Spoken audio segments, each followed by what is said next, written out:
Hello and welcome to the Game Theory Podcast Offseason Preview Series, where Bryce Simon and I dig deep into every team's big decisions this summer. This one seemed like it was going to be a celebration, unfortunately, but it is turning into a bit of a bummer conversation that we're going to have. The Indiana Pacers were a team I was so pumped to talk about, how they were going to definitely go into the tax, how they were going to spend to keep this roster together, maybe make some adjustments on the fly with some of their guys coming off the bench. Now Tyrese Halliburton is injured next season, though, and I'm curious to see what they do. Bryce, this should just be the ultimate celebration of team building, where this group, led by Kevin Pritchard, Chad Buchanan, has done such an incredible job of building a roster just through sharp decision making, trading Domantas Sabonis for Tyrese Halliburton, trading those draft picks for Pascal Siakam, cashing in the Malcolm Brogdon deal for Aaron Nesmith, who has turned into a critical starter for them. You can go up and down the entirety of their roster. Obi Toppin for a second round pick. They've done an amazing job of building this roster with just such sharp, intelligent decision making. And yet, we're sitting here, they lose in game 7 of the finals, and we have real uncertainty about where they're going to go here in the future. Yeah, it is disappointing. I do want to give them their flowers and their credit for an incredible season, an enjoyable season, a hell of a playoff run that I enjoyed watching every game. I think I was looking the other day, I have 30 games of full notes for the Indiana Pacers 24-25 NBA basketball season, and they're just a joy to watch.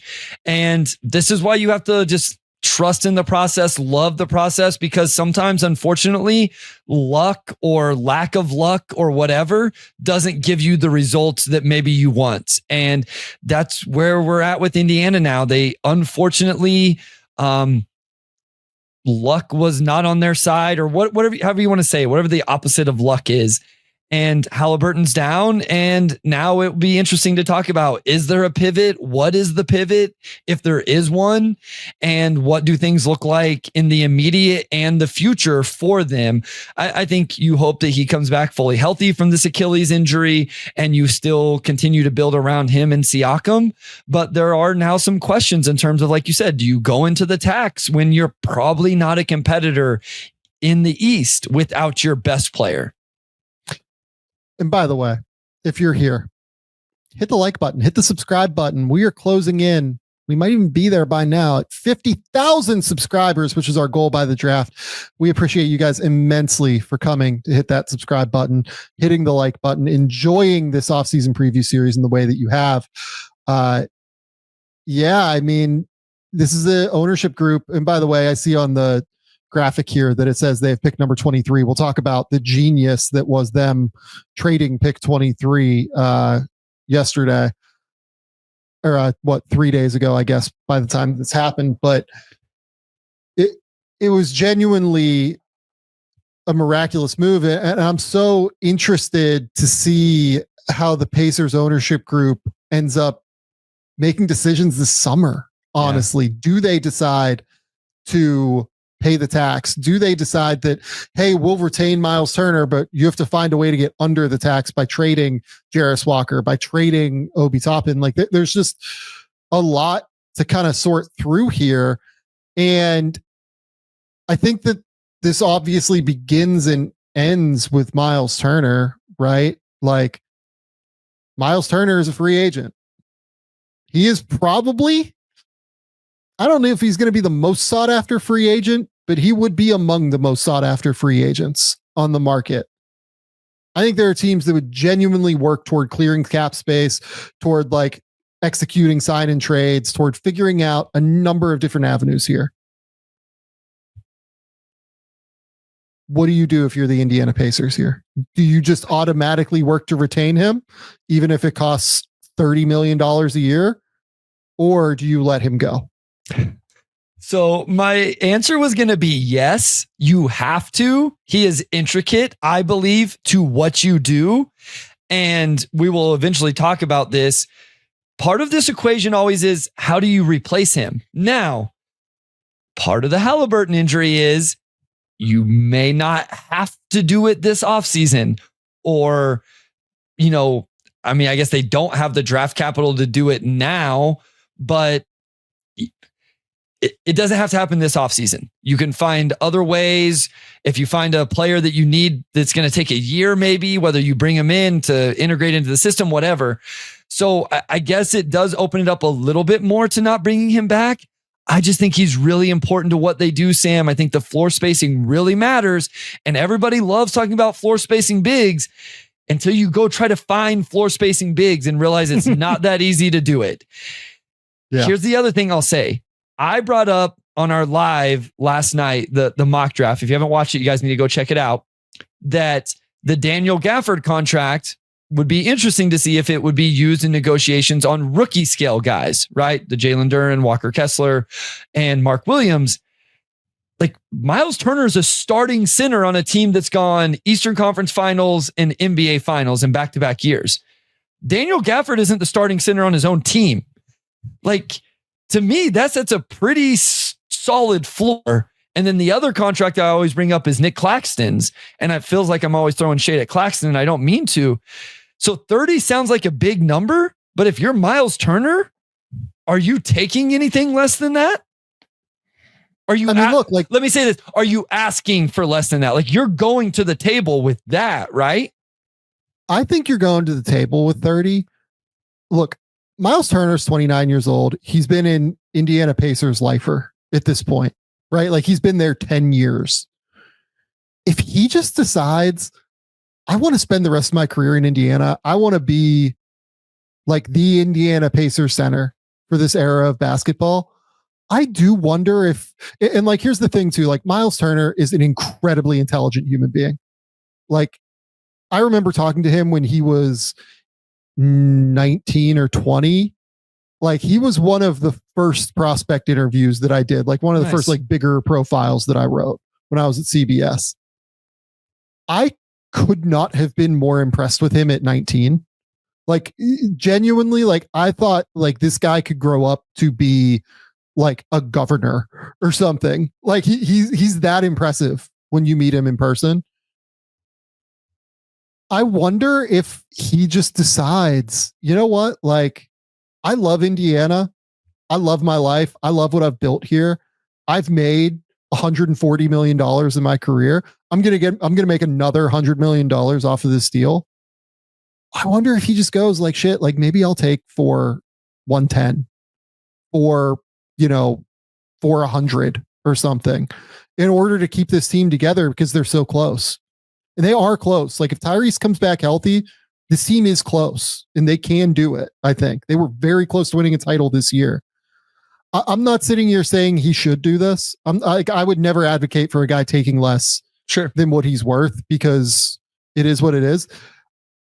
I just wonder if he's one of those guys that might like look at it and go, you know what? Like, the grass isn't greener elsewhere.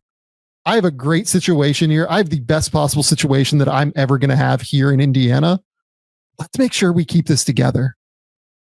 Yeah. I mean, it's a real factor, right? Like, it truly is. And happiness and play style, because while I could make the argument that Miles Turner archetype of big fits on just about any roster in the NBA, not every roster in the NBA plays this style of play.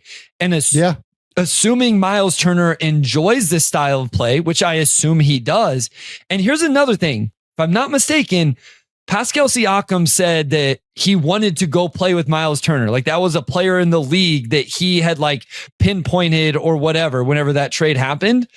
I would assume that probably goes both ways in some extent. And know what else, and not every roster has, is a point guard like Tyrese Halliburton. And I realize Turner won't have him next year, but not every roster has somebody that is just, I don't want to say spoon feeding you like Turner doesn't do any work, but not every roster has that guy or has the unselfishness of the ball movement and the player movement and the spacing and the transition. And so, to your point, it may not just be like a happiness thing. I guess to my point, it's like an on-court style of play thing as well. And that's worth a lot. I mean, you play a lot of freaking basketball, Sam. I would want to play it in a system that I enjoy playing if I have the leverage to do so and can still make $100 million over 4 years doing it, or 110 or whatever. Yeah, I just wonder if that ends up being the case. I would guess that he stays in Indiana. Yeah. If you made me like truly, if I was predicting right now, I guess he stays in Indiana. Here's the other thing. Like, he is from Texas originally. I mean, just like thinking through, like, the Texas teams don't really have the ability to do this, right? Like, Dallas isn't going to do this. They just gave Daniel Gafford a bag. They have Derek Lively. They have Anthony Davis, right? Like, Houston isn't going to do this. They have both Şengün and Steven Adams, right? San Antonio, like, could be looking for a center, and honestly, I would understand them doing it to some level, but I don't know. Like, is this how you should be expending your assets if you're San Antonio? I would argue no, honestly. So I think that Indiana is the best fit for Miles Turner. I would guess that Miles Turner, being as smart as he is, sees that Indiana is the best fit for Miles Turner, and they'll figure something out, is my read. The one thing I will say is, like, he could leverage them, like, to your point, if there are teams out there that would make a move for him and clear up cap space, and their center situation, we talked about this all playoffs, isn't exactly like spectacular. This is why Jean Béranger was being mocked to them so much with that 23rd pick, and why people like that was just to come in and be a backup there. And so I will just say, like, if he wants to play the leverage game, I do think he has leverage because there's not the obvious replacement. Now, again, like I mentioned earlier, some of that leverage could be gone with the injury to Halliburton, and Indiana going, okay, well, this isn't ideal, but we have 12 months to truly figure it out before we're going to be real contenders. And that actually gives us 2 off seasons to find the replacement. We don't have to do it here over the next month. I agree across the board. Next up is Ben Mathurin. Ben Mathurin's extension eligible. I hate these conversations more than, as much as I love the offseason previews, I hate the rookie because I want more data. 3 seasons isn't enough, Sam. I want to know more. So Mathurin averaged 16 points a game in the regular season this year. He shot 46, 34, 83. He rebounds the ball well. I thought in the playoffs, obviously up and down. Yeah. Like, no question, it was up and down, right? Yeah. Yep. 27 in game 3 against Oklahoma City, then follows it up with 8, 7, and 2, then goes for 24 and 13, with a big flurry at the end of game 7, obviously. But, like, had huge moments in the playoffs, had 20 points in game 4 against New York, had 23 points in game 5, had 23 against Cleveland in game 3. That was more of a, okay, like, we're blown out here. You're in there, let's get buckets kind of game. But he had 19 in the game before that, which is a huge 19 that they don't win without in Cleveland. It's the consistency for Mathurin is the reality. And the consistency takes time for these players. Like, undeniably, he just turned 23 like a week ago. I mean, do you have a number that you would feel comfortable? I don't guarantee. I feel quite confident he would want $100 million. Right. I'm a Benedict Mathurin guy, Sam. Like that, I've mentioned this multiple times on the pod that in that draft, I wasn't doing the NBA draft at large, but I was doing that year the top 5 because Detroit had a pick at 5, and it was Jaden Ivey, Benedict Mathurin, Shaedon Sharpe, and I kind of fell in love with Benedict Mathurin, to be honest with you, Sam. And I would just kind of push stuff on Twitter, and I didn't even intend to. I just became one. Is he 6th man of the year potential? Like, is that what we think he is? I think he could probably start. I will say, like, I liked the on-ball defense in the finals. So there was some real fun reps, right? Against Shea. Yeah, I thought he was pretty tough and pretty physical on the ball. Off the ball, it's still an adventure. Like, it truly is. Like, a fair word. Possession by possession, you don't know what you're going to get. Neither does Benedict. Yeah, Benedict Mathurin's defense is like a box of chocolates. You never know what you're going to get. Like, I know that one now. I know that one. I know that one.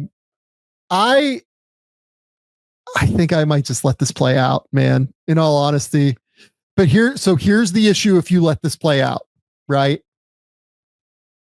He's going to have a massive season next year. Like, because Halliburton is out, playing next to Nembhard, who's an amazing like backup option, who starts obviously for them, but like, will now be the point guard for them next year. He's averaging 20 a game next year. I'm just telling you now. Like, Ben Mathurin is definitely averaging 20 a game next year. Yeah. What do you do? So the reason I asked about the 6-man thing was, can you pay him 6-man of the year type money? Like what, you know what I mean? Like, we look at Malik Monk averaging or getting 20 million a year, and we think that's a fine contract. And Malik Monk is probably just like one of the best 6 men in the league, and that's okay. So like, is 4 for 100? Is that with the cap going up? Is that what that role is? I think that's probably what it is. Yeah. I don't love it. If they want to keep him, I think that's what they have to pay. Here's what's crazy. He's been very consistent in his career. Like, through 3 NBA seasons in totality. Obviously the playoffs, like we talked about, wasn't consistent, but I mean, you can pretty much count on this guy in the regular season averaging 16, 4.5 on 45, 34, 80 plus from the free throw line, and getting to the free throw line almost 5 times a game. I mean, it's year over year over year, Sam. The question mark is like, how is there a jump from him that's not just going to be higher usage next year? Like, that's what would be tough to evaluate after next year. I think this is your point, right? Is it may look like he takes a huge jump. Like, he's all of a sudden going to be in most improved player conversations, right? If he goes and averages 22, and was it that, or did he just get higher usage or something? But you talked about this with Ivy over on my podcast, the Pistons podcast. The delta for him could be large, especially because of the situation they're in. So to that, I don't love giving him 100 million, Sam. I'll be honest. This feels like a deal that doesn't get done in the offseason. It feels like a fall. Let's talk about it in the fall contract. Yeah. To me, like, let's see what we can do this summer. Let's see like what our cap situation looks like after we make our moves this summer, and then we'll revisit this kind of move to me. But I don't see a world where this is, if I'm Ben Mathurin's people, I definitely want 4 for 100. Yeah. Sure. Is where I'm at. So where all of this leads to, in my opinion, and again, they don't have number 23. I said that at the top here. It's on the page, but like, they don't have number 23 now. They traded number 23 2 days before Tyrese Halliburton's injury to get their own 2026 first round pick back, which was genius, like genuinely genius. It was top 4 protected, but like, I think we agree this roster is still probably a playoff roster in the East, right? Even without Halliburton.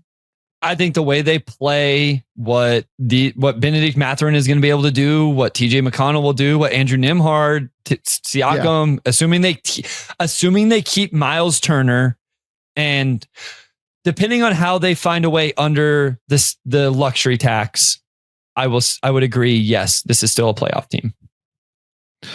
I mean, this is like genuinely very funny. Just this graphic is a disaster. It's absolutely not GMAC's fault. We have Mathurin listed twice. This is great. We're just rolling here. we're stumbling to the end of these offseason previews, Bryce. Yeah. So here's the thing now.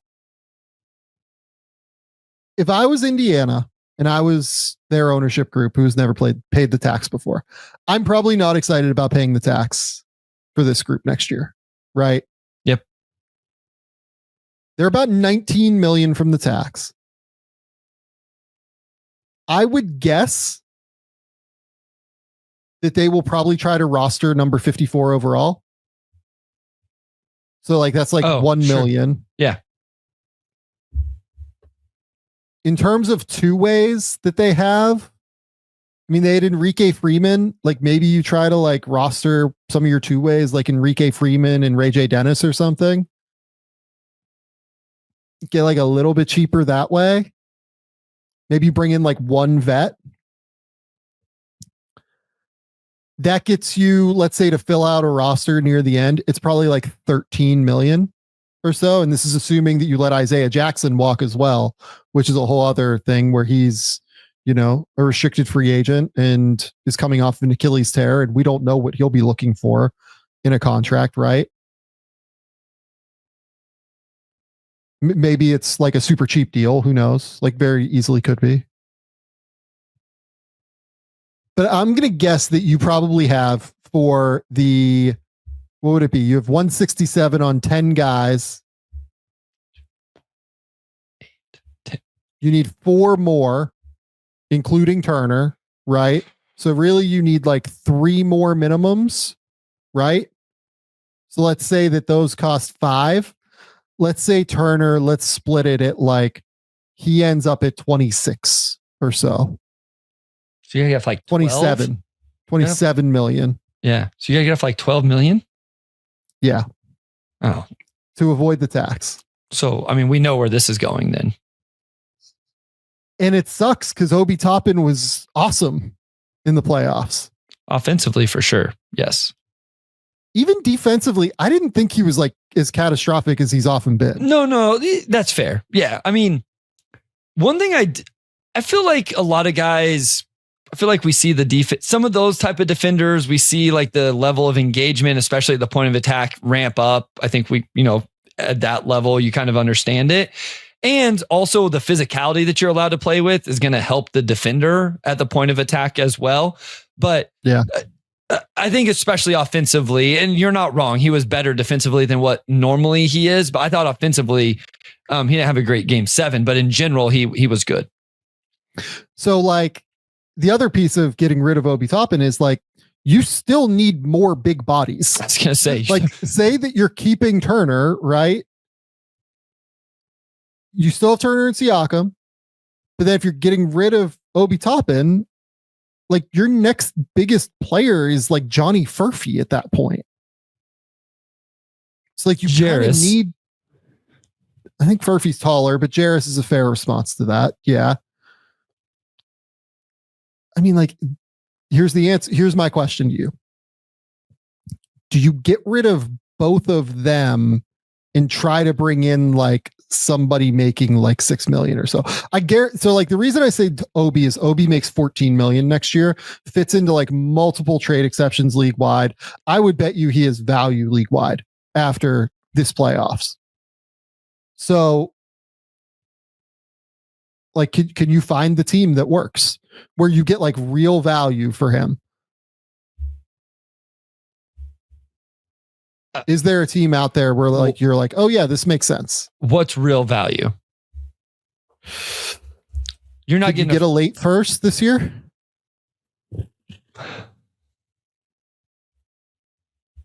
So I will say this. I'm not trying to take shots at Obi Toppin, and I don't want to overstate the Indiana Pacers system, but I do think, and we've talked about this specifically with Obi, his market would be somewhat limited because you have to send him somewhere where the team is going to use him in a way that works and capitalizes on what he does well. His athleticism, the corner cuts, probably going to want to play in transition a little bit. You don't want just like straight half court, slow it down all the time. I don't think that like takes everybody out of the equation, but I think it's important to note. Do you think there's any way that Chicago would flip Jalen Smith for Obi Toppin? Sure. I mean, I would do that if I was them. If you were, because like the reason I bring it up is Chicago wants to play that like high tempo frenetic style. Yeah, for sure. Where Obi would be pretty good there, and Jalen Smith just makes less, right? Like Jalen Smith makes $9 million a year, right? So that would cut $5 million from the books immediately and would replace the role. And obviously Jalen Smith, by the way, has played in Indiana, right? And like I actually don't think they really wanted to lose him last year. Sure. Like, does that track for you at all? How much did you save though? Like that's not enough. So what else? You saved 5. So then we're going to have to move. What did we say we had to get to? 12? So 5 gets you 24 away. So that's probably 7 million away. Something like that. I mean, so then the only other name is Jarris. And he's at 6'6". Yeah. And 6'6" gets you close enough to where you can do it like in season at that point. Oh, okay. Yeah. Sure. Like by the like you figure it out by the deadline. Yeah, totally. I mean, like there are a lot of teams that have like exceptions that would do this. Like Memphis, like would definitely do a Jarris Walker deal. Like Memphis has all these picks, right? Like would Memphis trade one of their first round picks that they just acquired from Orlando? Maybe not, the best ones or anything, but would they trade one of the worst first rounders they have for Jarris Walker? Maybe, right? I hate this for Indiana. Would Milwaukee trade? Well, Milwaukee doesn't have first rounders, so like maybe that doesn't work. Would Milwaukee do something wild like AJ Green for Jarris Walker, where AJ Green is making like 1.9 million this year? And they have the trade exception for the Chris Middleton deal that they can just pop him into. So, I mean, AJ Green's a perfect fit in Indiana. And then you have to figure out whatever the hell you're doing long-term in Milwaukee, depending on what Giannis wants. Like Walker's kind of an interesting upside swing for them that AJ Green isn't, even though his floor is way lower and this could work out poorly. Yeah. Jarris Walker's trade market would be interesting to me. God, he's a 40% 3-point shooter in his career. But struggles decision-making wise. You're right, though. I could see teams that would be interested. Yeah, I think he would have a market, to your point, to your question, to the discussion. I think Jarris Walker would absolutely have a market that teams would find interesting. I think especially teams that are in a transition situation or even a young team that's looking to just continue to acquire talent. I don't know. I think it would have to be a quote unquote bad first. We talk all the time about how firsts aren't created equal. I don't think you're just getting like an unprotected first round pick from somebody or something like that, but heavily protected or the worst of these 3 teams type of first round pick. Yeah, I think that's right. Like, would Phoenix try and do this? Phoenix doesn't have any trade exceptions to use. So like that doesn't totally, actually this just like doesn't work, but yeah. Yeah.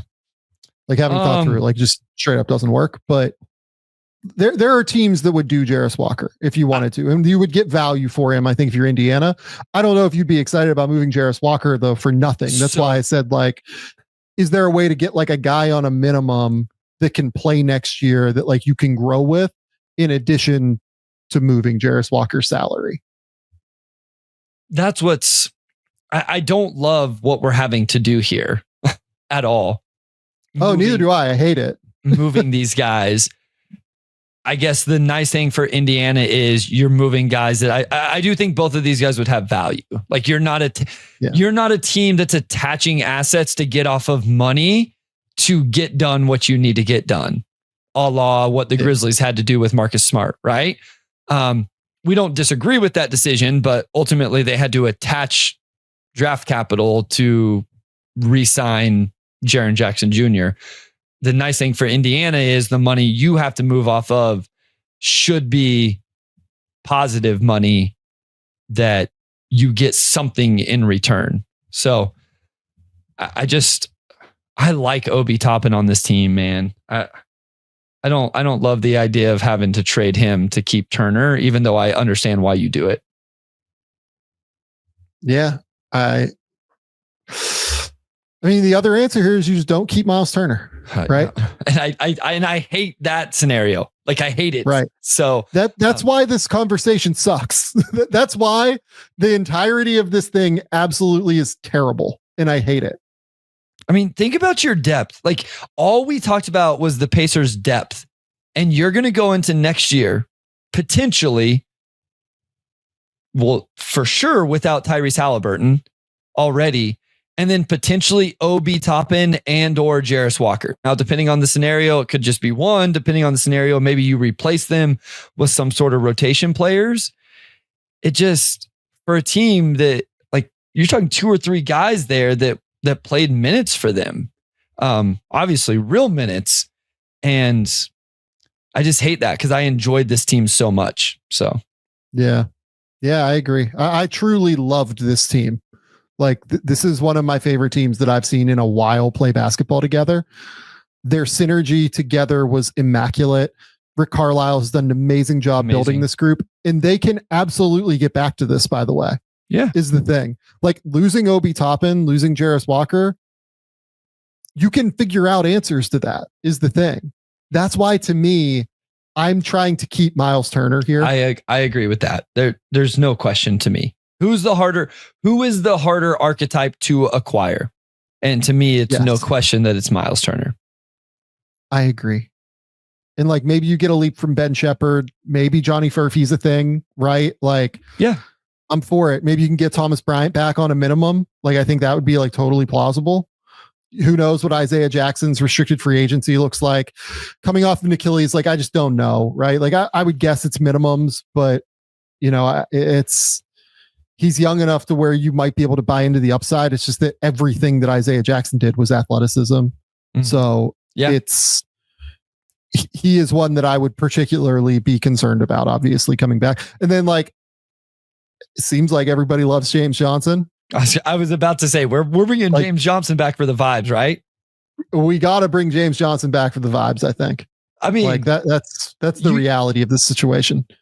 James Johnson, like I respect these dudes. Like this is gonna come off the wrong. Like I love the fact like he's the first one out there whenever somebody gets hurt, and he's like willing to help 100%. Carry him off the court, or back into the locker room, whatever. Like sign me up for that guy on a roster of 15 players. I need one of those. So he can stay on my team for as long as he wants.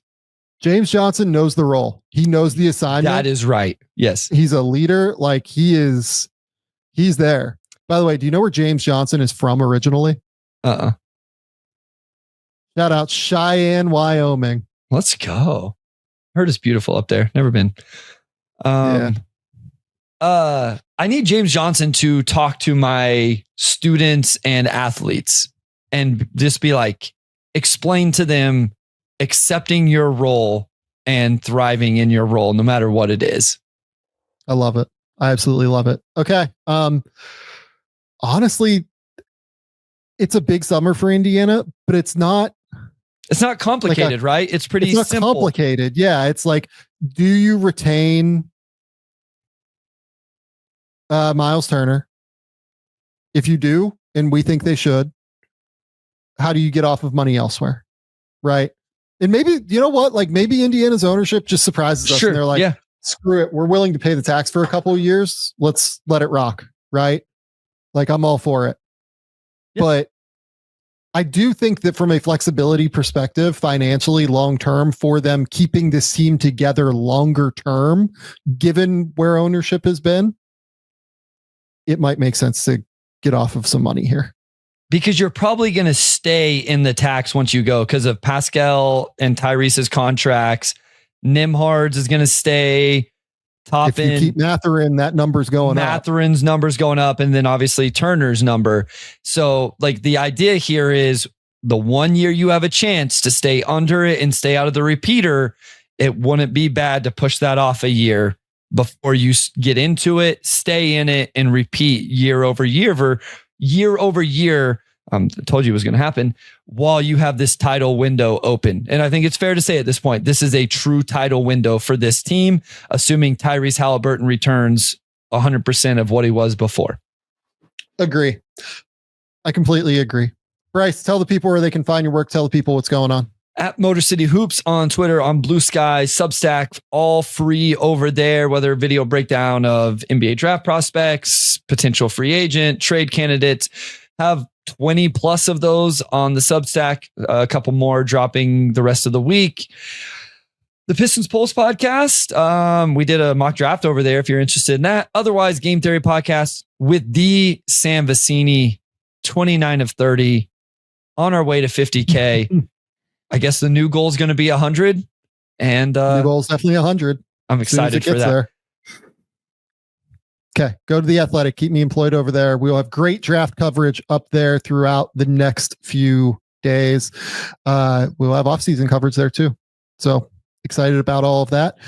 Go subscribe to the show. Game Theory Podcast with Sam Vecenie on YouTube. Subscribe on all of your podcast feeds, Spotify, Apple Podcasts, wherever you guys get good podcasting content. We're there. We promise.